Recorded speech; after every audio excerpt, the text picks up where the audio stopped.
जी को जिन्होंने मालक की गोद में बैठने का सौभाग्य प्राप्त होया, क्योंकि सत्संग की कड़ी जी होंगी है ये भागा भरी होंगी है। और इस जो भी रूहां विराजमान होंदियां ने वो सतगुर के प्यार को पा करके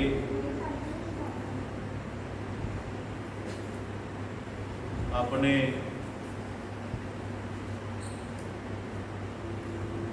गुरु महाराज जी का प्यार जिहड़ा होंदा है वो भागां वालियां रूहां नूं नसीब होंदा है। इस करके ये घड़ी सुलखणी परमात्मा की बख्शी हुई घड़ी हर रूह नूं चाहीदा इस घड़ी नूं प्राप्त करना। और ये कामना मन में होनी चाहिए है, क्योंकि अनेका कामना जाए दिल में होंदियां ने, अनेका इच्छाएं होंदियां ने मन में, जिसनों पूर्ण करने वास्ते असीं कई तरह के कर्म कमाने आ। लेकिन जो परमात्मा के नाम की कामना है, जो सत्संग विच आकर के रूहां जो मन विच सतगुरां दे दर्शनां की कामना करदियां ने, उन्हां रूहां नूं किते न किते मालक के दर्शन जिहड़े नसीब हो जाते हैं। ये दर्शनां की प्यास जिहड़ी है वही रूह करती है जिसने अपने आप को समझिया है, जिसने जानिया है अपने आप को कि मैनू जो अवसर प्राप्त होया ये मनुख जन्म का, अगर इस मनुखा जन्म नूं मैं सतगुरां दे चरनां विच अर्पित करांगी तो मेरा जिहड़ा मनोरथ है पूरा हो सकता है। अगर मैं मेहनत करांगी, रूह कहती है कि मैं अगर नाम की कमाई की मेहनत करांगी और मालक मेरे रहमत करनगे मेरे उपर, तो मुकाम जिहड़ा सतगुर के धाम का जरूर मैं हासिल कर सकती हाँ। जो रूह ये संकल्प करती है सतगुरां के चरनां विच बैठ करके और सतगुर के दसे मुताबक अपने जीवन ढालती है, और रूह एक न किते अपनी मंजिल ते पहुँच जाती है। इस करके धन धन पिता स्वामी खजानगिर महाराज जी ने अपनी पवित्र बाणी दे विच सानू कलयुग रूहां नूं, मोह माया विच फसियां होइयां रूहां नूं जो अनेका कर्म कमा रही ने और अपने फिर वो 84 के चक्कर में जाने तैयारी अपने आप ही कर रही ने। लेकिन मालिक ने अपनी रमज के राही समझाने की कोशिश की है कि घर घर मालक वसिया, घर ना होया जान, ते भलिया तो कोई किराया नहीं खर्च करना, वो कोई दूर भी नहीं है जिथे तेन चिंता होगी कि मैं इन्ने दूर कितना जावांगी, मेरे को साधन नहीं है या मेरे को पैसा नहीं है कि किस तरह मैं उस घर में जा सका। लेकिन सतगुरु महाराज सच्चे पातशाह जी ने जो रमज रही सानू दसिया, घर घर मालक वसिया। ये घर किहड़ा है भला? ये घर है शरीर। जितने संसार में शरीर रूपी घर आए ने, संतां महापुरुषों ने अपनी योग विद्या के राही, सिमरन भेद भजन के राही ये तत्त बाहर कढ़ के रखा है कि जिहड़ी दुनिया थां थां फिरदी है, दूर दूर दराडे जा कर के मालक को लभण की कोशिश करती है, वो मालक किते भी दूर नहीं है। भजन द्वारा उन्होंने सार तत्त की समझ सानू कराई है कि परमात्मा जिहड़ा हर घर दे विच वसदा है पर साडा जिहड़ा उस थां ते जाण नहीं हो रहा। असीं दूर दराडे 100 200 400 500 किलोमीटर ते जाके असीं रब लभण की कोशिश करते हाँ, जद कि परमात्मा इस दे अंदर है, इस दे अपने घट दे विच है, जिसनूं सतगुर द्वारा दसी हुई युक्ति के द्वारा प्राप्त किया जाता है। लेकिन ये गुरु महाराज की आग्या अनुसार नहीं चलता, ये अपनी मन इच्छा अनुसार चलता है। मन ने बहुत दुख पैदा किए कर्म करके, जो इन्हां दुखों तो राहत पाने लई दूर दराडे जा करके इन्हां दुखों नूं हरन की कोशिश करता है, इन्हां समाप्त करने की कोशिश करता है। लेकिन गुरु महाराज सच्चे पातशाह जी कह रहे हैं कि भाई ये जिन्ने भी घर जिन्हां विच दुख सुख की खेड चल रही है, वो परमात्मा उस घर विच रह रहा है। वो परमात्मा सच्चे पातशाह जी जिसने अपना यह हरमंदर शरीर बनाया है, हरि का मंदिर है, इस मंदिर च जाण दे विच सानू गुरु की लौड़ पैंदी है, मुरशद की लौड़ पैंदी है। लेकिन ये साडी समझ च गल नहीं आउंदी। समझ च गल किन्हां दे आउंदी है, जिहड़े अपने आप नूं अपने कदमां नूं सत्संग च लैके जांदे ने, जिन्हां दे कदमां नूं सतगुरु भाग लाउंदा है, फिर वो कदम रुकते नहीं है। वो कदम जदों मालिक के घर का इशारा होंदा है, सत्संग का न्योता आंदा है, जां टाइम का पता लगता है कि सत्संग है, ये कदम खुद ब खुद तुर पैंदे ने। इन्हां कदमां नूं कितों हुक्म लैण की लोड़ नहीं पैंदी है। ये मालिक के हुक्मां विच कदम जिहड़े चलने शुरू हो जाते हैं, तो अपनी मंजिल ते आ करके बह के अपने सतगुर के दर्शन दीदार करते हैं, संगतां के दर्शन दीदार करते हैं, और सतगुर की बाणी नूं बड़े प्यार नाल सरवण करते हैं, और एक एक शब्द नूं बड़ी गहर गंभीर दे नाल विचार विच लिया करके उनका मंथन करते हैं, तो फिर सतगुर के दसे हुए अर्थां के अनुसार उस ते चलण की कोशिश करते हैं। जो रूहां चलदियां ने, जो रूहां चल पैंदियां ने, क्योंकि हर रूह जिहड़ी अपना जीवन का सफ़र शुरू करती है। सत्संग भी जो आती है रूह तो सफ़र होंदा, ये सफ़र की शुरुआत होंदी है।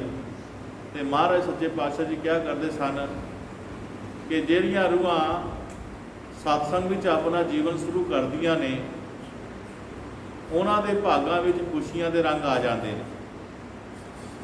नंबर 2, जिहड़ियां रूहां सेवा दे नाल अपना जीवन शुरू करदियां ने, उन्हां दे चेहरिਆਂ दे उपर रंगां अनेकां फुल्लां दे रंग की तरह खुशबू जिहड़ी है वो आ जाती है, वो महक आ जाती है, वो किलकिला आ जाती है।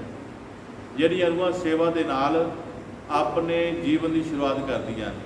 तीसरी, जिहड़ियां रूहां सिमरन दे नाल भजन दे नाल अपने जीवन की शुरुआत करदियां ने, उन्हां रूहां नूं सतगुर दे चरनां विच बैठण दा सुभाग प्राप्त हो जाता है। भाव कि वो भजन सिमरन के राही अपने सतगुर नूं अपने अंदर प्रगट कर लैंदियां ने, जिथे जा करके सतगुरां के चरनां विच बह जांदियां ने और मालिक के घर का आनंद लैंदियां ने। इस करके प्यारे गुरमुखो, ये सत्संग बहुत महत्व है इसका। कई रूहां सोचदियां ने कि फलाने घर सत्संग है, उत्थों न्योता आएगा तो असीं तां जावांगे। सत्संग कोई न्योता नहीं है, ये तो आत्मा की खुराक है। आत्मा ने जो भुख लगती है तो ये उधर उधर देखती है, अपने सतगुरु याद करती है, संगतां दे दर्शन करना चाहती है, सत्संग सुनना चाहती है। तो जिथे किते भावें लागे सत्संग, भावें दुश्मन के घर क्यों ना होवे, अगर सत्संग हो रहा है, अगर रूह भुखी है, अगर उन्होंने भुख है सत्संग की, तो इनू कितों पुछण की लोड़ ना, इनू किसी न्योते की लोड़ नहीं है, ये खुद ब खुद चले जाती है। ये आत्मा की भुख मिटा करके अपने वापस आ जाती है। इनू कोई ये नहीं कह सकता तू क्यों सत्संग आके आई है, बैठी है, क्या किस तरह है, तेनों बुलाया नहीं है, ये उसका कोई मतलब नहीं है। इस करके प्यारे गुरमुखो, सत्संग में आ रही रूहां जिहड़ियां उही आउंदियां ने, जिहड़ियां आत्मा जिन्हां दी भुखियां आउंदियां अपने प्रीतम प्यारे दर्शन वास्ते। इस करके अपनी आत्मा की भुख मिटाने वास्ते जरूर सत्संग में हाजरियां भरो और गुरचरणों में अपने नतमस्तक हो करके सतगुर का आशीर्वाद प्राप्त करो कि सच्चे पातशाह जी साडा मन जिहड़ा है ये सच वस जाए, क्योंकि तन दे विच मन है और मन में अगर सच वस जाए ਤਾਂ ਸਾਡਾ ਕਲਿਆਣ ਹੋ ਜਾਂਦਾ ਹੈ। ਜਨਮਾਂ ਜਨਮਾਂ ਦੀਆਂ 84 ਸਾਡੀਆਂ ਕੱਟੀਆਂ ਜਾਂਦੀਆਂ ਨੇ। ਇਸ ਕਰਕੇ ਅੱਜ ਗੁਰੂ ਸੱਚੇ ਪਾਤਸ਼ਾਹ ਜੀ ਕਹਿ ਰਹੇ ਨੇ ਕਿ ਭਾਈ ਤੂੰ ਘਬਰਾਣਾ ਕਿ ਤੂੰ ਤਿਆਰ ਦੇ ਹੋ, ਤੂੰ ਸਤਸੰਗ 'ਚ ਆ ਤਾਂ ਸਹੀ, ਤੂੰ ਵਿਚਾਰਾਂ ਦਾ ਚਿੰਤਨ ਤਾਂ ਕਰ, ਆਪਣੇ ਮਨ ਵਿੱਚ ਵਿਚਾਰਾਂ ਦਾ ਘੋਲ ਘੁਮਾਈ ਕਰ, ਤਾਂ ਜੋ ਸ਼ਬਦਾਂ ਦਾ ਘੋਲ ਜਿਹੜਾ ਤੇਰੇ ਅੰਦਰ ਵਾਸ ਕਰੇ, ਉਹ ਘੋਲ ਤੇਰੇ ਅੰਦਰ ਟਿਕਾ ਹੋਵੇ। ਉਹਦਾ ਰਿਜ਼ਲਟ ਇਹ ਹੋਵੇ ਕਿ ਆਤਮਾ ਨੂੰ ਭੁੱਖ ਲੱਗ ਜਾਏ। ਇਸ ਕਰਕੇ ਪਿਆਰੇ ਗੁਰਮੁਖੋ, ਗੁਰੂ ਮਹਾਰਾਜ ਸੱਚੇ ਪਾਤਸ਼ਾਹ ਜੀ ਕਹਿੰਦੇ ਨੇ ਮਾਲਕ ਤੇਰੇ ਬਿਲਕੁਲ ਨਜ਼ਦੀਕ ਹੈ। ਕੁਰਾਨ ਦੇ ਵਿੱਚ ਲਿਖਿਆ ਇਹ ਜਸਾ ਇਲਾਕੇ ਆਬਾਦੀ ਅਨੀਫਾ ਅਣੀ ਕਰੀਬ। ਪਰਮਾਤਮਾ ਦੂਰ ਨਹੀਂ ਹੈ, ਬਿਲਕੁਲ ਕਰੀਬ ਹੈ ਤੇਰੇ, ਸ਼ਾਹ ਰਗ ਤੋਂ ਵੀ ਨੇੜੇ ਹੈ। ਇਸ ਕਰਕੇ ਇਸ ਦਾ ਤਾਂ ਹੀ ਪਤਾ ਲੱਗੇਗਾ ਜਦੋਂ ਅਸੀਂ ਗੁਰੂ ਚਰਨਾਂ ਦੇ ਵਿੱਚ ਬੈਠਾਂਗੇ ਔਰ ਮਨ ਹੀ ਮਨ ਅਰਦਾਸ ਕਰਾਂਗੇ, ਸੱਚੇ ਪਾਤਸ਼ਾਹ ਜੀ ਇਹ ਜੀਵਨ ਬੜਾ ਮਹਿੰਗਾ ਹੈ, ਇਹ ਜੀਵਨ ਬੜਾ ਅਨਮੋਲ ਹੈ। ਮੈਂ ਸਤਸੰਗ ਵਿੱਚ ਸੁਣਿਆ ਹੈ, ਧਾਰਮਿਕ ਪੁਸਤਕਾਂ ਵਿੱਚੋਂ ਮੈਂ ਪੜ੍ਹਿਆ ਹੈ, ਸੰਤਾਂ ਮਹਾਂਪੁਰਸ਼ਾਂ ਦੇ ਬਚਨਾਂ ਸੁਣਿਆ ਕਿ ਇਹ ਜੀਵਨ ਜਿਹੜਾ ਸਾਨੂੰ ਵਾਰ-ਵਾਰ ਨਹੀਂ ਮਿਲਣਾ ਹੈ, ਇਸ ਨੂੰ ਗੁਰੂ ਚਰਨਾਂ ਦੇ ਲੇਖੇ ਲਾ ਕਰਕੇ ਉਸ ਸੱਚ ਨੂੰ ਜਾਣ ਲੈ ਜੋ ਤੇਰੇ ਮਨ ਵਿੱਚ ਸੱਚ ਨਹੀਂ ਵਸ ਰਿਹਾ, ਕਿਉਂਕਿ ਮਨ ਵਿੱਚ ਦੁਨੀਆ ਦੀ ਮਨਮਾਇਆ ਵਸੀ ਪਈ ਹੈ। ਇਸ ਕਰਕੇ ਇਸ ਨੂੰ ਸੱਚ ਦੇ ਯਕੀਨ ਨਹੀਂ ਹੋ ਰਿਹਾ, ਮਹਾਂਪੁਰਸ਼ਾਂ ਦੇ ਯਕੀਨ ਨਹੀਂ ਹੋ ਰਿਹਾ, ਸਾਨੂੰ ਵੀ ਨਹੀਂ ਯਕੀਨ ਹੋ ਰਿਹਾ ਹੈ। ਅਸੀਂ ਆਉਨੇ ਜ਼ਰੂਰ ਹਾਂ, ਪਰ ਗੁਰੂ ਦੇ ਇੰਨਾ ਵਿਸ਼ਵਾਸ ਨਹੀਂ ਹੈ ਸਾਡਾ। ਗੁਰੂ ਨਾਲ ਸੌਦਾ ਸਾਡਾ ਬਸ ਲੈਣ ਦੇਣ ਦਾ ਰੱਖਿਆ ਹੋਇਆ, ਦੁਨੀਆ ਦੀਆਂ ਵਸਤੂਆਂ ਦਾ ਰੱਖਿਆ ਹੋਇਆ ਹੈ। ਪਿਆਰੇ ਗੁਰਮੁਖੋ, ਇੱਕ ਇੰਦੂਮਤੀ ਰਾਣੀ ਹੋਈ ਹੈ, ਕਬੀਰ ਸਾਹਿਬ ਦੀ ਸਿੱਸ਼ੇ ਸੀ। ਤਾਂ ਕਬੀਰ ਸਾਹਿਬ ਜੀ ਨੇ ਆਪਣੀ ਕਿਰਪਾ ਦੁਆਰਾ ਇਸ ਨੂੰ ਸੱਚਖੰਡ ਵਿੱਚ ਉਸ ਕੁਲ ਮਾਲਕ ਦੇ ਦਰਸ਼ਨ ਕਰਾਏ। ਜਦੋਂ ਇੰਦੂਮਤੀ ਨੇ ਜਾ ਕਰਕੇ ਕੁਲ ਮਾਲਕ ਨੂੰ ਸਿੰਘਾਸਨ 'ਤੇ ਬੈਠਾ ਦੇਖਿਆ ਤੇ ਕੀ ਹੈ, ਉੱਥੇ ਕਬੀਰ ਸਾਹਿਬ ਜੀ ਮਹਾਰਾਜ ਬੈਠੇ। ਕਿਉਂਕਿ ਸਤਿਗੁਰ ਦਾ ਰੂਪ ਉਹੀ ਹੈ ਜੋ ਗੁਰੂ ਦਾ ਰੂਪ ਹੈ, ਬਸ ਸਿੱਧ ਕਰਨਾ ਪੈਂਦਾ ਹੈ। ਭਜਨ ਦੁਆਰਾ, ਸਿਮਰਨ ਦੁਆਰਾ ਅੰਦਰ ਖੰਡਾ ਬ੍ਰਹਿਮੰਡਾਂ ਦੇ ਵਿੱਚ ਉਸ ਕੁਲ ਮਾਲਕ ਦੇ ਉਸ ਸਿੰਘਾਸਨ, ਆਪ ਤੋਂ ਜਾਏ ਚੜੇ ਸਿੰਘਾਸਨ ਮਿਲਿਓ ਹੈ ਸਾਰਗ ਬਾਣੀ। ਉਸ ਸਿੰਘਾਸਨ ਨੂੰ ਦੇਖਣਾ ਪਏਗਾ ਵੀ ਉੱਤੇ ਬੈਠਾ ਕੌਣ ਹੈ।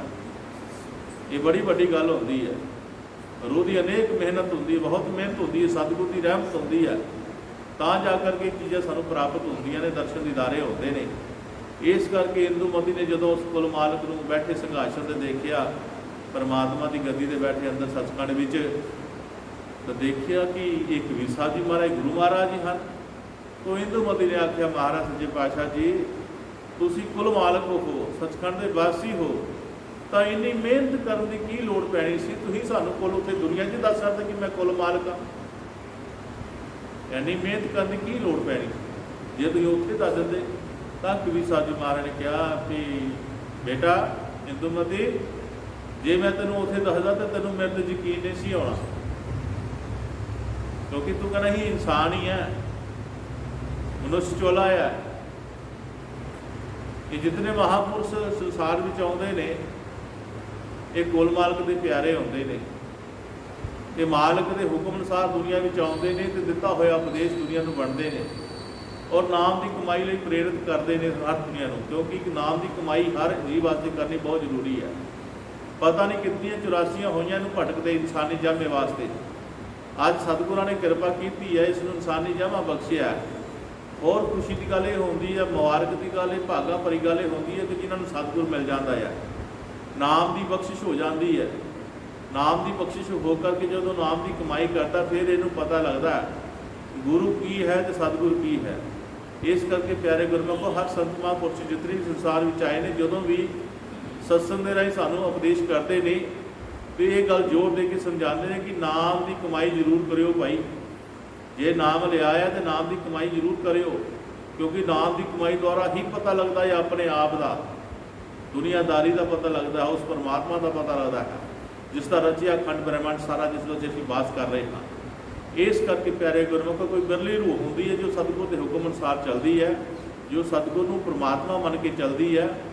ਔਰ ਜੋ ਪਰਮਾਤਮਾ ਮੰਨ ਕੇ ਚੱਲਦੀ ਹੈ, ਕਿਉਂਕਿ ਇਹ ਪਰਮਾਤਮਾ ਕਹਿਣ ਕਹਾਉਣ ਨਾਲ ਹੀ ਗੱਲ ਬਣਦੀ, ਇਹ ਪਰਮਾਤਮਾ ਦੀ ਦੱਸੀ ਹੋਈ ਜਿਹੜੀ ਯੁਕਤੀ ਹੁੰਦੀ, ਨਾਮ ਦੇ ਨਾਲ ਮਿਲਦੀ ਹੈ ਸਾਨੂੰ ਅੰਦਰ ਜਾਣ ਦੀ, ਭਜਨ ਦੁਆਰਾ। ਉੱਥੇ ਜਾ ਕਰਕੇ ਫਿਰ ਮਹਾਰਾਜ ਸੱਚੇ ਪਾਤਸ਼ਾਹ ਜੀ ਮੰਜ਼ਲ ਦੇ ਨਾਲ ਇਹਦੇ ਹੁੰਦੇ ਨੇ। ਔਰ ਇਸ ਨੂੰ ਨਾਲ ਕਰਕੇ ਉਸ ਸੱਚਖੰਡ ਧਾਮ ਦੇ ਦਰਸ਼ਨ ਕਰਾਉਂਦੇ ਨੇ, ਜਿੱਥੇ ਰੂਹ ਨੂੰ ਇਹ ਪੱਕਾ ਵਿਸ਼ਵਾਸ ਹੋ ਜਾਂਦਾ ਹੈ ਕਿ ਮੈਂ ਜਿਸ ਦੇ ਲੜ ਲੱਗੀ ਹਾਂ, ਇਹ ਮੇਰਾ ਭਗਵਾਨ ਮੈਨੂੰ ਕਦੇ ਵੀ ਡੋਲਣ ਨਹੀਂ ਦੇਗਾ, ਇਹ ਪ੍ਰਮਾਤਮਾ ਕਦੇ ਵੀ ਮੈਨੂੰ ਜਮਾਂ ਹੱਥੋਂ ਨਹੀਂ ਖੱਜਲ ਖੁਆਰ ਹੋਣ ਦੇਗਾ, ਮੇਰੀ ਸੰਭਾਲ ਹੋ ਜਾਏਗੀ। ਇਸ ਕਰਕੇ ਪਿਆਰੇ ਗੁਰਮੁਖੋ, ਸਾਨੂੰ ਚਾਹੀਦਾ ਹੈ ਕਿ ਅਸੀਂ ਮਾਲਕ ਦੇ ਹੁੰਦਿਆਂ ਵੱਧ ਤੋਂ ਵੱਧ ਫਾਇਦਾ ਉਠਾ ਲਈਏ। ਅਗਰ ਭਜਨ ਵਿੱਚ ਕੋਈ ਗੱਲਬਾਤ ਹੁੰਦੀ ਹੈ, ਕੋਈ ਗੱਲ ਪੁੱਛਣੀ ਹੁੰਦੀ ਹੈ ਤਾਂ ਪੁੱਛ ਸਕਦਾ ਹੈ, ਵਰਨਾ ਪਿਆਰੇ ਗੁਰਮੁਖੋ ਅਸੀਂ ਕਿਹਦੇ ਕੋਲੋਂ ਪੁੱਛਾਂਗੇ। ਇਸ ਕਰਕੇ ਆਪਣਾ ਭਜਨ ਸਿਮਰਨ ਕਰਨਾ ਹੈ ਔਰ ਮਾਲਕ ਦੀ ਹਰ ਗੱਲ ਨਾਲ ਸਹਿਮਤੀ ਜਤਾਣੀ ਹੈ, ਮਾਲਕ ਦੇ ਹੁਕਮ ਨੂੰ ਮੰਨਣਾ ਹੈ। ਮਾਲਕ ਜਿਸ ਤਰ੍ਹਾਂ ਕਹੇਗਾ ਭਜਨ ਕਰਨਾ ਉਸ ਤਰ੍ਹਾਂ ਕਰਨਾ ਹੈ, ਜਿਸ ਤਰ੍ਹਾਂ ਕਹਿੰਦਾ ਸੇਵਾ ਕਰਨਾ ਉਸ ਤਰ੍ਹਾਂ ਕਰਨੀ ਹੈ। ਔਰ ਪਿਆਰੇ ਗੁਰਮੁਖੋ, ਜਦੋਂ ਤੁਸੀਂ ਸੇਵਾ ਕਰਦੇ ਜਾਓਗੇ, ਤੁਹਾਡੇ ਦਿਲ ਵਿੱਚ ਪਰਮਾਤਮਾ ਦੇ ਪਿਆਰ ਦਾ ਆਨੰਦ ਭਰ ਜਾਏਗਾ। ਉਹ ਆਨੰਦ ਤੁਹਾਨੂੰ ਐਸਾ ਹੋਵੇਗਾ, ਜੇ ਕੋਈ ਸ਼ਿਕਵਾ ਕਰਦਾ ਕਿ ਮੇਰੇ ਕੋਲ ਕੁਛ ਨਹੀਂ ਹੈ, ਉਹਦਾ ਸ਼ਿਕਵਾ ਖਤਮ ਹੋ ਜਾਏਗਾ। ਜੇ ਕਹੇਗਾ ਮੇਰੇ ਕੋਲ ਬਹੁਤ ਕੁਛ ਹੈ, ਤੇ ਪਰਮਾਤਮਾ ਦਾ ਸ਼ੁਕਰ ਕਹੇਗਾ, ਪਰਮਾਤਮਾ ਹੀ ਤੁਹਾਡਾ ਬਹੁਤ ਸ਼ੁਕਰ ਹੈ, ਮੈਨੂੰ ਬਹੁਤ ਕੁਝ ਦਿੱਤਾ ਹੈ। ਜਾਣੀ ਕਿ ਉਹ ਇਹ ਨਹੀਂ ਕਹੇਗਾ ਕਿ ਉਹਨੂੰ ਦਿੱਤਾ ਤੇ ਮੈਨੂੰ ਨਹੀਂ ਦਿੱਤਾ। ਇਹ ਗੱਲਾਂ ਅੱਜ ਕੱਲ੍ਹ ਚੱਲਦੀਆਂ ਪਈਆਂ ਨੇ। ਜਦੋਂ ਅਸੀਂ ਨਾਮ ਸ਼ਬਦ ਲੈਂਦੇ ਹਾਂ ਤਾਂ ਸਾਨੂੰ ਪਹਿਲਾਂ ਇਹੀ ਗੱਲ ਹੁੰਦੀ ਹੈ ਕਿ ਮੇਰੀ ਗਰੀਬੀ ਦੂਰ ਹੋ ਜਾਏਗੀ, ਮੇਰੀ ਬਿਮਾਰੀ ਦੂਰ ਹੋ ਜਾਏਗੀ, ਮੇਰਾ ਫਲਾਣਾ ਕੰਮ ਠੀਕ ਹੋ ਜਾਏਗਾ। ਨਹੀਂ, ਇਸ ਤਰ੍ਹਾਂ ਨਹੀਂ ਹੁੰਦਾ। ਤੁਹਾਡਾ ਕਰਮ ਕਰਦਾ ਹੈ ਜੋ ਮਾਲਕ ਨੇ ਹੁਕਮ ਕੀਤਾ ਭਜਨ ਕਰਨਾ, ਇਹ ਸਾਡਾ ਕਰਮ ਬਣਦਾ। ਇਹ ਅਸੀਂ ਕਰਮ ਕਮਾਉਣਾ ਆ, ਫਿਰ ਸਤਿਗੁਰ 'ਤੇ ਭਰੋਸਾ ਰੱਖਣਾ ਆ, ਵਿਸ਼ਵਾਸ ਰੱਖਣਾ ਆ, ਫਿਰ ਸਤਿਗੁਰ ਮਹਾਰਾਜ ਸੱਚੇ ਪਾਤਸ਼ਾਹ ਜੀ ਉਹ ਕਿਰਪਾ ਕਰੇ, ਉਹੀ ਜਾਣੇ। ਇਸ ਕਰਕੇ ਇਸ ਤਰ੍ਹਾਂ ਦਾ ਆਪਣਾ ਜੀਵਨ ਜਿਹੜਾ ਹੁੰਦਾ ਖੁਸ਼ਹਾਲ ਹੁੰਦਾ ਹੈ। ਮਹਾਰਾਜ ਜੀ ਕਦੇ ਵੀ ਇਨਸਾਨ ਨੂੰ ਡੋਲਣ ਨਹੀਂ ਦਿੰਦਾ ਹੈ। ਅਗਰ ਡੋਲਦਾ ਹੈ, ਮਹਾਰਾਜ ਹੱਥ ਦੇ ਕੇ ਇਸਨੂੰ ਸਹਾਰਾ ਦੇ ਦਿੰਦੇ ਨੇ। ਜੋ ਪੱਕੇ ਵਿਸ਼ਵਾਸੀ ਹੁੰਦੇ ਨੇ, ਪੱਕੇ ਜਗਿਆਸੂ ਹੁੰਦੇ ਨੇ, ਪੱਕੇ ਅਭਿਆਸੀ ਹੁੰਦੇ ਨੇ, ਉਹਨਾਂ ਦੇ ਨਾਲ ਹਮੇਸ਼ਾ ਸਤਿਗੁਰ ਸੱਚੇ ਪਾਤਸ਼ਾਹ ਜੀ ਆਪਣੀ ਕਿਰਪਾ ਬਣਾਏ ਰੱਖਦਾ ਹੈ। ਇਸ ਕਰਕੇ ਗੁਰੂ ਮਹਾਰਾਜ ਜੀ ਨੇ ਅੱਜ ਸੰਗਤ ਨੂੰ ਇੱਕ ਦੱਸਿਆ ਹੈ ਵੀ ਭਾਈ ਹਰ ਘਰ ਦੇ ਵਿੱਚ ਮਾਲਕ ਵਸਦਾ ਆ, ਪਰ ਘਰ ਉਸ ਵਿੱਚ ਜਾਣ ਨਹੀਂ ਹੋ ਰਿਹਾ ਹੈ। ਅਸੀਂ ਬਾਹਰਮੁਖੀ ਭਗਤੀਆਂ ਦੇ ਵਿੱਚ ਬਹੁਤ ਮਸ਼ਗੂਲ ਹਾਂ, ਬੜੇ ਖਚਿਤ ਹੋਏ ਪਏ ਆ। ਬਾਹਰ ਦੀਆਂ ਪੂਜਾਵਾਂ ਜਿਹੜੀਆਂ ਨੇ ਉਹ ਸਾਨੂੰ ਬਾਹਰ ਹੀ ਮੁਖੀ ਰੱਖਦੀਆਂ ਹਨ, ਅੰਦਰ ਨਹੀਂ ਜਾਣ ਦਿੰਦੀਆਂ ਨੇ, ਕਿਉਂਕਿ ਉਹ ਦੁਨੀਆ ਦੇ ਨਾਲ ਜੁੜੀਆਂ ਹੋਈਆਂ ਵਸਤੂਆਂ ਦੁਆਰਾ ਪ੍ਰਾਪਤ ਕੀਤੀਆਂ ਹੋਈਆਂ ਉਸ ਭਗਤੀ ਸ਼ਕਤੀ ਦੁਆਰਾ ਇਹ ਸਾਨੂੰ ਵਾਰ-ਵਾਰ ਫਿਰ ਦੇ ਬੰਦਾਂ ਵਿੱਚ ਖਿੱਚ ਕੇ ਲਿਆਉਂਦੀਆਂ ਨੇ। ਕਿਉਂਕਿ ਜੋ ਅਸੀਂ ਮੰਗਦੇ ਹਾਂ ਉਹਦੇ ਦੁਆਰਾ ਸਾਡਾ ਕਰਮ ਹੁੰਦਾ, ਅਤੇ ਉਹ ਕਰਮ ਨੂੰ ਭੁਗਤਣ ਵਾਸਤੇ ਸਾਨੂੰ ਫਿਰ ਜਨਮ ਲੈਣਾ ਪੈਂਦਾ ਆ। ਇਸ ਕਰਕੇ ਪਿਆਰੇ ਗੁਰਮੁਖੋ, ਅਸੀਂ ਸਤਿਗੁਰ ਦਾ ਇੱਕ ਵਿਸ਼ਵਾਸ, ਸਤਿਗੁਰ ਸਾਨੂੰ ਸੱਚਖੰਡ ਵਿੱਚ ਲੈ ਕੇ ਜਾਣ ਵਾਲੇ ਹਨ। ਉਹ ਸਾਨੂੰ ਮੁਕਤੀ ਦਿਲਾਉਣ ਵਾਸਤੇ ਆਏ ਨੇ। ਉਹ ਜੰਮਣ ਮਰਨ ਤੋਂ ਸਾਨੂੰ ਉੱਪਰ ਲੈ ਕੇ ਜਾਣਗੇ।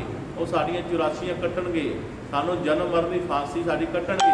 ਇਸ ਕਰਕੇ ਸਾਨੂੰ ਦੁਨੀਆ ਤੋਂ ਮੁਕਤ ਕਰਕੇ, ਸਾਡੇ ਕੋਲ ਭਜਨ ਕਰਾ ਕੇ, ਸਿਮਰਨ ਕਰਾ ਕੇ, ਸਾਡਾ ਸਤਿਗੁਰ ਦੇ ਨਾਲ ਦਰਸ਼ਨ ਦੀਦਾਰੇ ਕਰਾ ਕਰਕੇ ਆਪਣੀ ਉਸ ਸੱਚਾਈ ਨਾਲ ਅਵਗਤ ਕਰਾਉਂਦੇ ਨੇ ਕਿ ਪਰਮਾਤਮਾ ਤੇਰੇ ਅੰਦਰ ਹੈ ਔਰ ਉਸ ਅੰਦਰ ਵਿੱਚ ਤੇਰਾ ਸਫ਼ਰ ਕਰਨਾ ਜਿਹੜਾ ਬਹੁਤ ਜ਼ਰੂਰੀ ਹੈ। ਇਸ ਕਰਕੇ ਰੋਜ਼ ਜੋ ਰੂਹਾਂ ਆਪਣੇ ਸਤਿਗੁਰ ਦਾ ਹੁਕਮ ਪਛਾਣ ਲੈਂਦੀਆਂ ਨੇ, ਮੰਨ ਲੈਂਦੀਆਂ ਨੇ, ਉਹ ਆਪਣੇ ਅੰਦਰ ਦੀ ਚੜ੍ਹਾਈ, ਅੰਦਰ ਦੀ ਜੋ ਸਫ਼ਰ ਹੈ ਉਸ ਨੂੰ ਕਰਨਾ ਸ਼ੁਰੂ ਕਰ ਦਿੰਦੀਆਂ ਨੇ। ਜਿੱਥੇ ਸਤਿਗੁਰ ਸੱਚੇ ਪਾਤਸ਼ਾਹ ਜੀ ਆਪਣੀ ਕਿਰਪਾ ਦੁਆਰਾ ਇਹਦੇ ਨਾਲ ਹੁੰਦੇ ਨੇ, ਇਹ ਕਿਤੇ ਡੋਲਦਾ ਹੈ, ਇਸ ਨੂੰ ਡੋਲਣ ਨਹੀਂ ਦਿੰਦੇ, ਬਲਕਿ ਆਪਣੀ ਕਿਰਪਾ ਦੁਆਰਾ ਇਸ ਦਾ ਸਫ਼ਰ ਪੂਰਾ ਕਰਾਉਂਦੇ ਨੇ। ਇਸ ਕਰਕੇ ਸਤਿਗੁਰ ਬਹੁਤ ਮਹਾਨ ਹਨ, ਉਹ ਸਾਡੇ 'ਤੇ ਦਇਆ ਕਿਰਪਾ ਕਰਨ ਵਾਸਤੇ ਆਏ ਨੇ। ਆਓ ਉਹਨਾਂ ਦੇ ਬਚਨਾਂ ਨੂੰ ਲੈ ਕੇ ਚੱਲੀਏ ਔਰ ਸਤਿਗੁਰ ਦੀ ਕਿਰਪਾ ਦਾ ਪਾਤਰ ਬਣੀਏ। ਗੁਰੂ ਮਹਾਰਾਜ ਜੀ ਅੱਗੇ ਸੁੰਦਰ ਸ਼ਬਦਾਂ ਵਿੱਚ ਸਾਨੂੰ ਕੀ ਫਰਮਾ ਰਹੇ ਨੇ, ਆਓ ਸਰਵਣ ਕਰੀਏ। ਹੈ ਪਹੁੰਚੇਗੀ ਨਜ਼ਰ ਮੇਂ ਸਤ ਸਰੂਪ ਪਛਾਨ, ਹੈ ਪਹੁੰਚੇਗੀ ਨਜ਼ਰ ਮੇਂ ਸਤ ਸਰੂਪ ਪਛਾਨ। ਇਹ ਰੂਹ ਭਜਨ ਦੁਆਰਾ ਆਪਣੇ ਸਤ ਸਰੂਪ ਦੀ ਪਹਿਚਾਨ ਕਰਦੀ ਹੈ, ਜੋ ਮਾਲਕ ਦੇ ਹੁਕਮ ਦੇ ਨਾਲ ਆਪਣੇ ਆਪ ਨੂੰ ਉਸ ਸਫ਼ਰ ਵਿੱਚ ਲੈ ਕੇ ਚੱਲਦੀ ਹੈ। ਉੱਥੇ ਜਾ ਕਰਕੇ ਇਸ ਨੂੰ ਸਤ ਸਰੂਪ ਮਿਲਦੇ ਨੇ, ਸਤਪੁਰਸ਼ ਮਿਲਦੇ ਨੇ, ਜੋ ਮਾਲਕ ਦੇ ਰੂਪ ਵਿੱਚ, ਗੁਰੂ ਜੀ ਦੇ ਰੂਪ ਵਿੱਚ ਹੁੰਦੇ ਨੇ। ਉਸ ਦੀ ਪਹਿਚਾਨ ਜਿਹੜੀ ਹਰ ਰੂਹ ਵਾਸਤੇ ਕਰਨੀ ਬਹੁਤ ਜ਼ਰੂਰੀ ਹੈ। ਜਿਸ ਨੇ ਉਸ ਰੂਹ ਦੀ ਪਹਿਚਾਨ ਕਰ ਲਈ, ਜੋ ਸਾਡਾ ਇੱਕ ਪਾਸਾ ਹੈ, ਇੱਕ ਸੱਜਾ ਪਾਸਾ ਹੈ, ਇੱਕ ਖੱਬਾ ਪਾਸਾ ਹੈ। ਗੁਰੂ ਮਹਾਰਾਜ ਭਗਤੀ ਭਜਨ ਦੇ ਵਿੱਚ ਜੁਗਤੀ ਦੌਰਾਨ ਸਾਨੂੰ ਸਮਝਾਉਂਦੇ ਨੇ ਕਿ ਕਿਹੜੇ ਪਾਸੇ ਤੋਂ ਧਿਆਨ ਰੱਖਣਾ ਹੈ। ਫਿਰ ਇਹ ਰੂਹ ਆਪਣੇ ਸਤਿਗੁਰ ਦੀ ਪਹਿਚਾਨ ਕਰਕੇ ਉਸ ਪਾਸੇ ਵੱਲ ਆਪਣਾ ਧਿਆਨ ਕਰਦੀ ਹੈ। ਔਰ ਧਿਆਨ ਕਰਨ ਦੇ ਨਾਲ ਪਿਆਰੇ ਗੁਰਮੁਖੋ, ਉਹ ਜਦੋਂ ਸਰੂਪ ਸਾਹਮਣੇ ਆਉਂਦਾ ਹੈ, ਉਸ ਰੂਪ ਨੂੰ ਪਛਾਣ ਲੈਂਦੀ ਹੈ ਔਰ ਉਸ ਰੂਪ ਦੇ ਮਗਰ ਹੋ ਜਾਂਦੀ ਹੈ, ਉਸ ਦੀ ਉਂਗਲ ਫੜ ਲੈਂਦੀ ਹੈ, ਮਹਾਰਾਜ ਤੋਂ ਆਪਣਾ ਹੱਥ ਫੜਾ ਦਿੰਦੇ ਨੇ। तो प्यारे गुरमुखो उस वक्त ये रूह जड़ी है बहुत भागा वाली खुआती है, क्योंकि जिसने अपने सतगुरु नूं जान लिया है, पहचान लिया है। ये सारा का सारा कर्म सानू भजन सेवा द्वारा करना पेगा।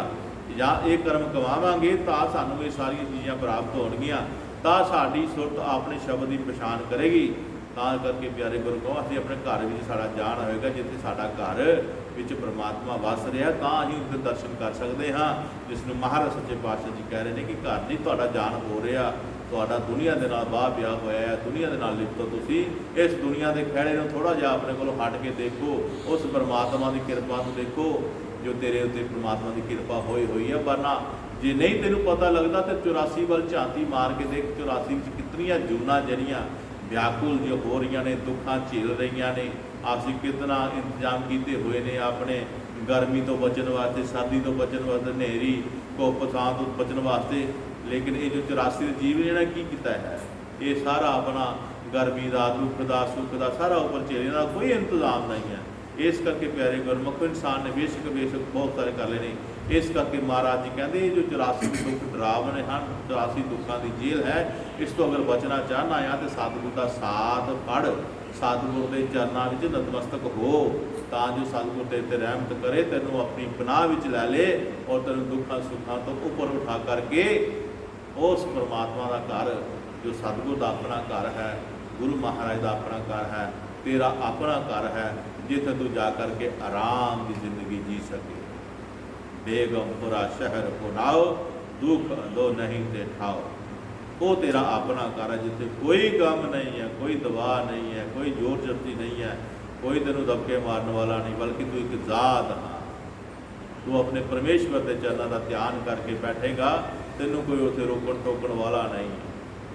वो तेरा अपना घर है, आज़ादी वाला घर है, जिथे रूहां का अपना एक संसार होंदा है। भजन करने वाले रूहां, सचखंड में रहने वाले रूहां का अपना एक घर है, अपनी एक दुनिया है। असी इस दुनिया चो निकल के सतगुरु की दया कृपा नाल उस दुनिया में जाना है, तो साडी अपनी दुनिया। इस करके प्यारे गुरु खाओ, गुरु महाराज की कहना चाहते हैं, किस पछाण सानू कराना चाहते हैं। हाँ जी, नौ मन लोहाफीम है, दसया तुसीं आप। नौ मन लोहाफीम है, दसया तुसीं आप। ये जो 9 दरवाजे ने साढ़े संसार में शरीर दे, ये जो तो जाना ये लंघने ने बड़े औखे ने। बार बार डिगांगे, बार बार उठांगे। इस करके इन्हां 9 दरवाजे तो लंघना ते अपने मन को लोहे मजबूत करना है, मन को लोहे की भांति मजबूत करना है, जिससे कोई असर ना होवे, बल्कि दा एक निशाना होए मन का वो सच। क्योंकि 9 दरवाजे तो ही पार करना है जे मन में सच है। जे मन में झूठ है, 9 दरवाजे पार नहीं कर सकता, ये नहीं चल सकता। मन कई तरह के नज़ारिया के फस जाएगा, कई तरह के और कर्मां में फस जाएगा, दुनिया दी लिशकां में फस जाएगा, दुनिया के मोह जाल में फस जाएगा। लेकिन इत्थे अपने मन को मजबूत करना है। सतगुरु का ध्यान जिहड़ा है, ये की है, ये मन की मौत है। देख लो जिहड़े भजन करते हैं वो ध्यान लाउंदे ने, लेकिन मन ला नहीं दिंदा। मन कदी कदी उस पासे लै जाता, कदी उस पासे लै जाता। मन को पता है कि जे इसका ध्यान लग गया तो मेरी खत्म हो जाना, मैं खत्म हो जाना, मेरी मौत हो जानी है। इसे करके मन जिहड़ा है सानू परमात्मा का ध्यान नहीं लगा दिंदा। पर कहते हैं सतगुर का तर ध्यान तो सतगुर संग नवाज। अगर सतगुर का ध्यान करना है तो उसनों अपने पास समझना कि सतगुर मेरे नाल है, उन्होंने कोई दूर नहीं समझना कि वो दूर है किते बैठा। सतगुर का तर ध्यान तो सतगुर संग नवाज, सतगुर का तर ध्यान तो गुर का नाम प्यास। तेरे अंदर केवल गुरु के दर्शनों की प्यास होनी चाहिए है। ਇਸ ਕਰਕੇ ਮਹਾਰਾਜ ਜੀ ਕਹਿੰਦੇ ਆਪਣੇ ਆਪ ਨੂੰ ਮਜ਼ਬੂਤ ਕਰਕੇ ਸਤਿਗੁਰ ਦੇ ਧਿਆਨ ਵਿੱਚ ਲੈ ਕੇ ਚੱਲ, ਜਿੱਥੇ ਮਨ ਦੀ ਪੇਸ਼ ਕੋਈ ਨਾ ਚੱਲੇ। ਮਨ ਨੂੰ ਉਸ ਸੱਚਾਈ ਦਾ ਪਤਾ ਲੱਗ ਜਾਏ ਕਿ ਇਹ ਸੱਚਾਈ ਮੈਨੂੰ ਦੁਨੀਆ ਦੀ 84 ਤੋਂ ਬਚਾ ਸਕਦੀ ਹੈ, ਮੇਰੇ ਜਨਮਾਂ ਮਰਨ ਦੀ ਫਾਂਸੀ ਨੂੰ ਕੱਟ ਸਕਦੀ ਹੈ। ਇਹ ਮਨ ਨੂੰ ਸੱਚਾਈ ਨੂੰ ਪਤਾ ਲੱਗ ਜਾਏ, ਸੱਚ ਦੇ ਅੰਦਰ ਵਜ ਜਾਏ। ਅਜੇ ਦੁਨੀਆ ਵਸੀ ਹੈ, ਅਜੇ ਲੋਕ ਦੁਨੀਆ ਦੇ ਵਸੇ ਹੋਏ ਨੇ, ਇਸੇ ਕਰਕੇ ਮਨ ਜਿਹੜਾ ਹੈ ਮੰਨਣ ਨੂੰ ਤਿਆਰ ਨਹੀਂ ਹੈ, ਭਜਨ ਕਰਨ ਨੂੰ ਤਿਆਰ ਨਹੀਂ ਹੈ, ਸਿਮਰਨ ਸੇਵਾ ਕਰਨ ਨੂੰ ਤਿਆਰ ਨਹੀਂ ਹੈ। ਦੁਨੀਆ ਦੇ ਚਾਹਤਾਂ ਪਿੱਛੇ ਮਨ ਦੌੜਿਆ ਫਿਰਦਾ ਹੈ। ਭੰਡਾ ਭੰਡਾਰੀ ਹੈ, ਕਿੰਨਾ ਕੁ ਭਾਰ, ਇੱਕ ਮੁੱਠ ਚੁੱਕ ਲਾ ਦੂਜੀ ਤੇ ਆ। ਇੱਕ ਇੱਛਾ ਪੂਰੀ ਹੁੰਦੀ, ਮਨ ਦੀ ਦੋ ਇੱਛਾ ਜਾਗ ਜਾਂਦੀਆਂ ਨੇ। ਇਸ ਕਰਕੇ ਮਨ ਨੂੰ ਸਮਝਾਇਆ ਜਾਂਦਾ ਹੈ ਕਿ ਭਾਈ ਇਹਨਾਂ ਇੱਛਾਵਾਂ ਦੀ ਪੂਰਤੀ ਵਾਸਤੇ ਤੂੰ ਆਪਣੇ ਆਪ ਦੇ ਆਪਣੇ ਸਵਾਦ ਜਿਹੜੇ ਆ ਇਹਨਾਂ ਨੂੰ ਵੇਸਟ ਮਤ ਕਰ। ਇਹ ਸਵਾਦ ਜਿਹੜੇ ਤੈਨੂੰ ਮਿਲੇ ਹੋਏ ਨੇ, ਤੈਨੂੰ ਭਜਨ ਵਾਸਤੇ ਮਿਲੇ ਹੋਏ ਨੇ, ਸੇਵਾ ਸਿਮਰਨ ਵਾਸਤੇ ਮਿਲੇ ਹੋਏ ਨੇ, ਇਹਨਾਂ ਨੂੰ ਫਜ਼ੂਲ ਦੀਆਂ ਗੱਲਾਂ ਵਿੱਚ ਨਾ ਗਵਾ, ਕਿਉਂਕਿ ਆਖਰ ਨੂੰ ਜਦੋਂ ਹਿਸਾਬ ਕਿਤਾਬ ਹੋਣਾ ਆ ਫਿਰ ਤੈਨੂੰ ਪਛਤਾਉਣਾ ਪੈਣਾ ਆ। ਅੱਜ ਸੰਤਾਂ ਦੀ ਗੱਲ ਮੰਨ, ਗੱਲ ਸੰਤਾਂ ਦੀ ਮੰਨਦਾ ਰਹੋ, ਦਾਅਵੇ ਨਾ ਐਵੇਂ ਬੰਨਦਾ ਰਹੋ। ਤੂੰ ਝੂਠੇ ਦਾਅਵਿਆਂ ਦੇ ਵਿੱਚ ਯਕੀਨ ਕਰਦਾ, ਝੂਠੇ ਦਾਅਵੇ ਬਣ ਕੇ ਬੈਠਾ ਹੋਇਆ ਆ। ਸੰਤਾਂ ਦੇ ਬਚਨ ਤੈਨੂੰ ਅਜੇ ਕੌੜੇ ਲੱਗਦੇ ਪਏ ਆ, ਠੀਕ ਨਹੀਂ ਲੱਗਦੇ ਪਏ ਆ ਤੈਨੂੰ, ਤੂੰ ਵਿਰੋਧ 'ਚ ਹੈ ਉਹਦੇ। ਲੇਕਿਨ ਨਹੀਂ ਪਿਆਰੇ, ਅੱਜ ਬੇਸ਼ੱਕ ਤੂੰ ਵਿਰੋਧ ਵਿੱਚ ਹੈ, ਲੇਕਿਨ ਇਸ ਵਿਰੋਧ ਨੂੰ ਤੂੰ ਬਣਾਏਗਾ, ਇਸ ਦਾ ਥੋੜ੍ਹਾ ਸਵਾਦ ਚੱਖੇਗਾ, ਥੋੜ੍ਹਾ ਥੋੜ੍ਹਾ ਆਸਤਾ ਆਸਤਾ ਕਰੇਗਾ, ਅਤੇ ਤੈਨੂੰ ਇਹੋ ਸਵਾਦ ਜਿਹੜਾ ਮਿੱਠਾ ਲੱਗਣਾ ਸ਼ੁਰੂ ਹੋ। ਕਿਉਂਕਿ ਸੱਚਾਈ ਹਮੇਸ਼ਾ ਮਿੱਠੀ ਹੁੰਦੀ ਹੈ। ਪਹਿਲਾਂ ਕੌੜੀ ਲੱਗਦੀ ਹੈ, ਜਦੋਂ ਅਪਣਾ ਲੈਂਦਾ ਇਨਸਾਨ ਅਤੇ ਫਿਰ ਇਹਨੂੰ ਉਹ ਜੋ ਸਮਾਂ ਬੀਤਿਆ ਹੁੰਦਾ ਨਾ ਅਪਣਾਉਣ ਵਾਸਤੇ, ਜਿਸ ਤਰ੍ਹਾਂ ਸਮਾਂ ਗੁਜ਼ਰਿਆ ਹੁੰਦਾ ਪਰਮਾਤਮਾ ਦੀ ਯਾਦ ਤੋਂ ਬਿਨਾਂ, ਪਰਮਾਤਮਾ ਦੇ ਨਾਮ ਤੋਂ ਬਿਨਾਂ, ਨਾਮ ਦੀ ਕਮਾਈ ਤੋਂ ਬਿਨਾਂ, ਫਿਰ ਉਸ 'ਤੇ ਪਛਤਾਵਾ ਸ਼ੁਰੂ ਹੋ ਜਾਂਦਾ ਕਿ ਮੈਂ ਕਿਉਂ ਨਹੀਂ ਮੰਨਿਆ ਪਹਿਲਾਂ। ਇਸ ਕਰਕੇ ਪਿਆਰੇ ਸਾਧੂ, ਸਤਸੰਗ ਜਿਹੜਾ ਹੈ ਇਹ ਸਾਰੇ ਭੇਦ ਖੋਲ੍ਹਦਾ ਹੈ ਇਸ ਸਰੀਰ ਦੇ, ਇਸ ਸਰੀਰ ਵਿੱਚ ਆਈ ਹੋਈ ਰੂਹ ਦੇ, ਮਨ ਦੇ, ਪਰਮਾਤਮਾ ਦੇ। ਇਸ ਕਰਕੇ ਇਸ ਨਾਲ ਅਵਗਤ ਹੋਣਾ, ਇਹ ਸਤਸੰਗ ਜਿਹੜਾ ਹੈ ਰੂਹਾਨੀਅਤ ਜਿਹਨੂੰ ਕਹਿੰਦੇ ਨੇ, ਅਧਿਆਤਮਿਕ ਜਿਹਨੂੰ ਕਹਿੰਦੇ ਨੇ, ਇਹ ਅੰਦਰ ਜਾਣ ਦਾ ਇੱਕ ਤਰੀਕਾ ਹੈ। ਸਤਿਗੁਰੂ ਜੋ ਦੱਸਦੇ ਨੇ, ਉਸ ਅੰਦਰ ਜਾ ਕਰਕੇ ਸਾਰੇ ਭੇਦ ਖੁੱਲ੍ਹਦੇ ਨੇ, ਬਾਹਰ ਇਹਦਾ ਭੇਦ ਕੋਈ ਨਹੀਂ ਖੁੱਲ੍ਹਦਾ। ਬਾਹਰ ਗੱਲਾਂ ਨੇ, ਬਚਨ ਨੇ, ਜੋ ਕੋਈ ਮੰਨਦਾ ਹੈ ਤੇ ਕੋਈ ਨਹੀਂ ਮੰਨਦਾ। ਜਿਹੜਾ ਮੰਨ ਕੇ ਚੱਲ ਪੈਂਦਾ ਆ, ਆਪਣੇ ਅੰਦਰ ਦੀ ਤਿਆਰੀ ਸ਼ੁਰੂ ਕਰ ਦਿੰਦਾ ਹੈ ਜਾਣ ਦੀ, ਉਸ ਨੂੰ ਭੇਦਾਂ ਦੀ ਜਾਣਕਾਰੀ ਹੋ ਜਾਂਦੀ ਹੈ, ਬਲਕਿ ਉਹ ਧੋਖਾ ਨਹੀਂ ਖਾਂਦੇ। ਸਮਾਂ ਕਿਸ ਤਰ੍ਹਾਂ ਦਾ ਵੀ ਕਿਉਂ ਨਾ ਇਸ ਸੰਸਾਰ ਵਿੱਚ, ਕਈ ਵਾਰੀ ਬੰਦਾ ਅਮੀਰ ਹੁੰਦਾ ਆ, ਹੁੰਦੇ ਹੁੰਦੇ ਗਰੀਬ ਹੋ ਜਾਂਦਾ ਆ, ਕਈ ਵਾਰੀ ਗਰੀਬ ਹੁੰਦਾ ਆ, ਹੁੰਦੇ ਹੁੰਦੇ ਅਮੀਰ ਹੋ ਜਾਂਦਾ ਆ। ਇਹ ਦਿਨ ਟਾਂਠਾ ਹੁੰਦੇ ਰਹਿੰਦੇ ਆ। ਲੇਕਿਨ ਜੋ ਆਪਣੀ ਅੰਦਰ ਦੀ ਸੱਚਾਈ ਨੂੰ ਗੁਰਮੁਖ ਰੂਹ ਜੋ ਜਾਣਦੀ ਹੈ, ਉਹ ਇਹਨਾਂ ਭੇਦਾਂ ਨੂੰ ਵੀ ਪਛਾਣ ਜਾਂਦੀ ਹੈ ਕਿ ਨਹੀਂ, ਐਸਾ ਨਹੀਂ ਹੈ। ਮੈਨੂੰ ਆਪਣਾ ਬੈਲੈਂਸ ਬਣਾ ਕੇ ਰੱਖਣਾ ਪੈਣਾ ਹੈ। ਇਹ ਨਹੀਂ ਕਿ ਮੈਂ ਜੇ ਦੁੱਖਾਂ ਦੇ ਦੁੱਖਾਂ ਵਿੱਚ ਰੋਲੇ, ਜੇ ਸੁੱਖਾਂ ਦੇ ਸੁੱਖਾਂ ਵਿੱਚ ਹੱਸ ਲਿਆ, ਐਸਾ ਨਹੀਂ ਹੈ। ਉਹ ਆਪਣਾ ਬੈਲੈਂਸ ਬਣਾ ਕੇ ਚੱਲਦੀ ਹੈ ਔਰ ਸਤਿਗੁਰ ਦੇ ਧਿਆਨ ਵਿੱਚ ਆਪਣੇ ਸਤਿਗੁਰ ਦੀ ਮੂਰਤ ਨੂੰ ਰੱਖਦੀ ਹੈ, ਜਿਸ ਨੇ ਉਸ ਦਾ ਸਹਾਰਾ ਬਣਨਾ ਹੈ ਦੁੱਖ ਔਰ ਸੁੱਖ ਵਿੱਚ। ਇਸ ਕਰਕੇ ਪਿਆਰੇ ਗੁਰਮੁਖੋ, ਮਾਲਕ ਦੀ ਗੱਲ ਨੂੰ ਸੋਚ ਸਮਝ ਕੇ ਆਪਣੇ ਅੰਦਰ ਲੈ ਕੇ ਚੱਲਣਾ ਜਿਹੜਾ ਹੈ, ਅੰਦਰ ਦੀ ਗੱਲ ਨੂੰ ਜਾਣਨਾ ਪਹਿਚਾਨਣਾ ਹੈ, ਉਹ ਬਹੁਤ ਜ਼ਰੂਰੀ ਹੈ। ਭੇਦ ਕਿਉਂਕਿ ਅੰਦਰ ਦਾ ਨਾ, ਬਾਹਰ ਭੇਦ ਨਹੀਂ ਹੈ। ਇਸ ਦਾ ਬਾਹਰ ਬਚਨ ਨੇ, ਬਹੁਤ ਸਾਰੇ ਗੱਲਾਂ ਬਾਤਾਂ ਨੇ, ਬੇਸ਼ੱਕ ਉਹ ਸੱਚਾਈ ਨਾਲ ਹੀ ਜੋੜਦੀਆਂ ਨੇ, ਪਰ ਉਸ ਗੱਲਾਂ ਨੂੰ ਪਕੜ ਕੇ ਅਸੀਂ ਅੰਦਰ ਚੱਲਣਾ ਹੈ, ਤਾਂ ਜਾ ਕਰਕੇ ਪੂਰਾ ਯਕੀਨ ਹੋਣਾ। ਅਸੀਂ ਗੁਰੂ ਮਹਾਰਾਜ ਨੂੰ ਧਾਰਦੇ ਹਾਂ, ਮੰਨਦੇ ਹਾਂ, ਉਪਦੇਸ਼ ਲੈਂਦੇ ਹਾਂ, ਲੇਕਿਨ ਉਸ ਵਕਤ ਉਹ ਸਰੀਰ ਹੀ ਹੁੰਦਾ ਹੈ। ਨਾਮ ਦੀ ਜੋ ਪ੍ਰਾਪਤੀ ਹੁੰਦੀ ਹੈ, ਤੇ ਉਹ ਦੋਨੇ ਰੂਹਾਂ ਹੁੰਦੀਆਂ ਨੇ ਸਰੀਰ ਰੂਪੀ ਪਿੰਜਰੇ ਦੇ ਵਿੱਚ। ਲੇਕਿਨ ਜੋ ਗੁਰੂ ਮਹਾਰਾਜ ਜੀ ਦੱਸਦੇ ਨੇ ਵੀ ਇਸ ਤਰ੍ਹਾਂ ਕਰੀ, ਜਦੋਂ ਉਸ ਦੇ ਅਨੁਸਾਰ ਚੱਲਦਾ, ਜਦੋਂ ਆਪਣੇ ਭੀਤਰ ਉਸ ਗੱਲ ਨੂੰ ਦੇਖਦਾ ਹੈ ਜੋ ਸਤਿਗੁਰ ਨੇ ਦੱਸੀ ਹੋਈ ਸੀ, ਫਿਰ ਇਹਦੇ ਯਕੀਨ ਵਿੱਚ ਗੱਲ ਆਉਂਦੀ ਹੈ ਵੀ ਹਾਂ ਬਈ,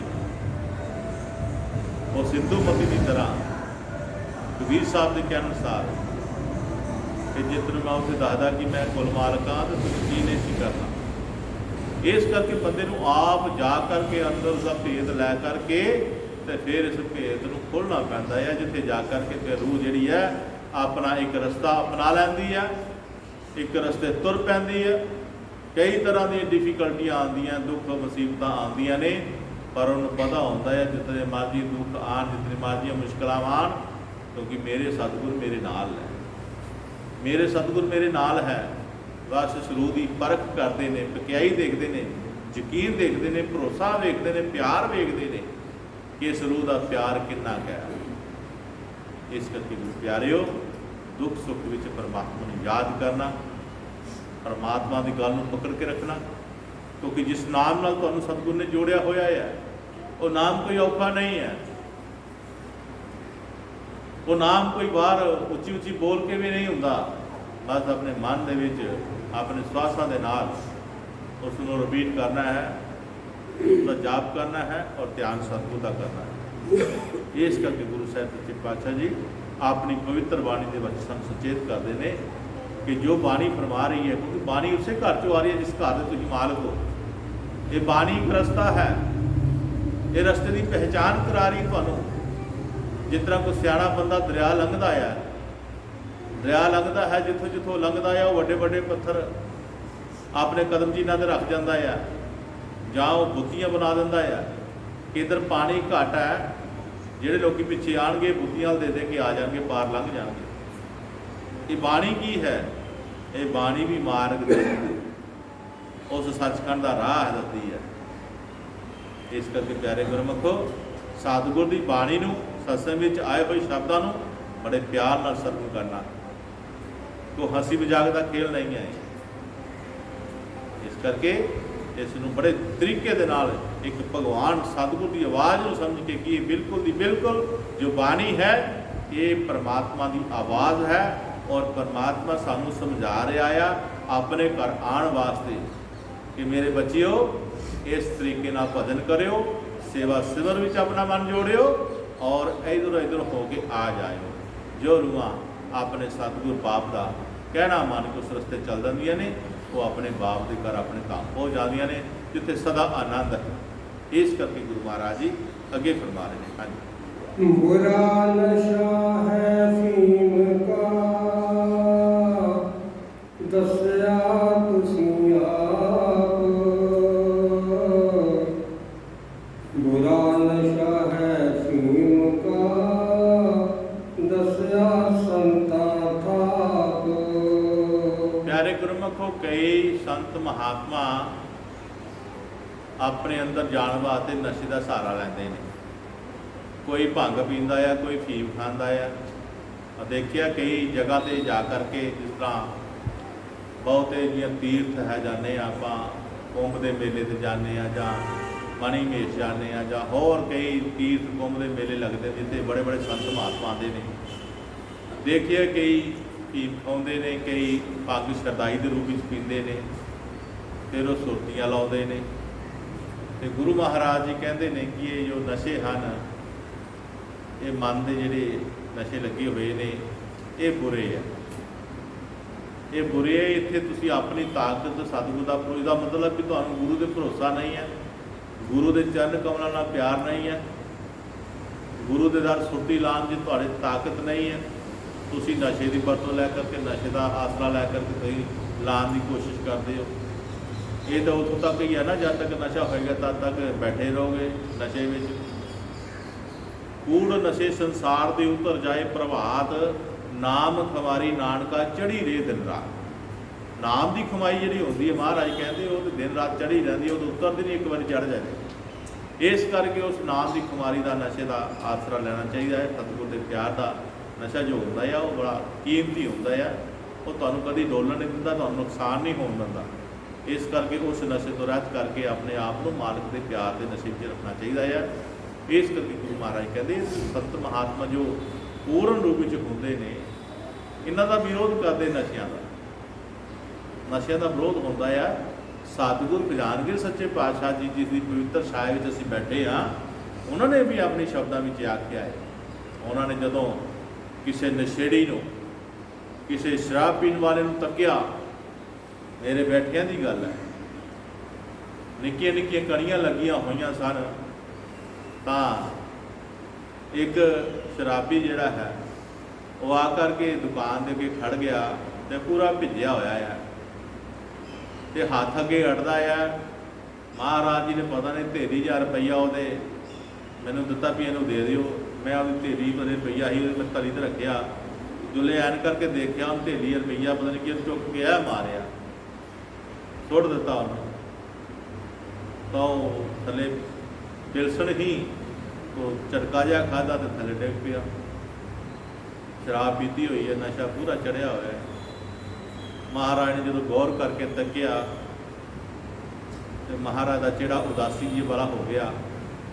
कलम किताब कापी जो फड़ ली और कुछ लिखना शुरू कर दिता, और वो जो है उत्थे पिया होया है, वो उत्थे पिया होया है।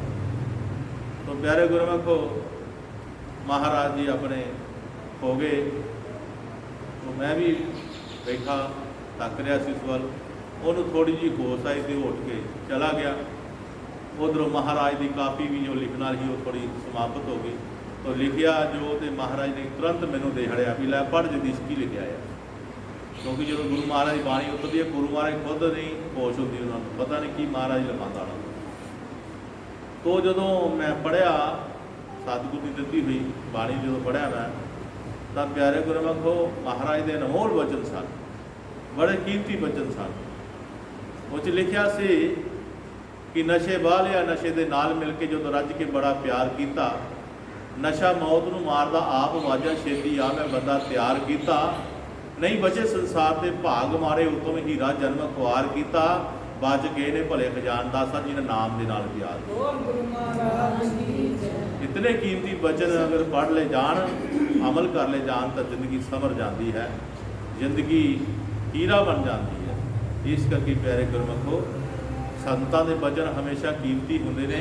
अज सानू समझ नहीं आती, लेकिन जदों ठोकर वजदी है तो समझ आती है।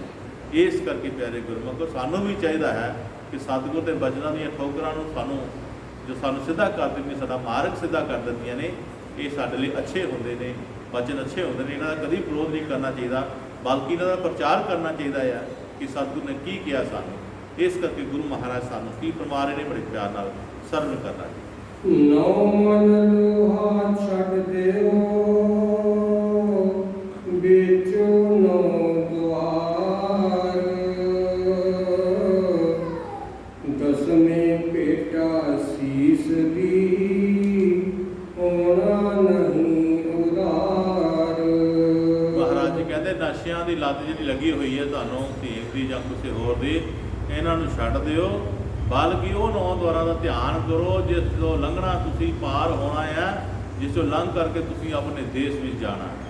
बस इसका ध्यान करो, इसकी चिंता करो, क्योंकि यही एक रास्ता है जितों रूह लंघना पैंदा है। इतों लंघे बगैर रास्ता जो अगे नहीं जा सकता इंसान। इस करके अपना ध्यान दुनिया चो कढ़ करके अपने हृदय अंदर जो परमात्मा के 9 द्वार लाए होने, 10वें द्वार जो जा करके रूह बहती है, देखती है, खलोंदी है, सफ़र मुकाती है, थोड़ा टेक लेंदी है, बहती है, थोड़ा ध्यान करती है, तो फिर उसको थोड़ा साह आता है कि बाकी मेरे से सतगुर की बड़ी कृपा है, मेरा अद्धा सफ़र जोड़ा हम लंघ गया और अद्धा सफ़र मेरा अगे पूरा होना है।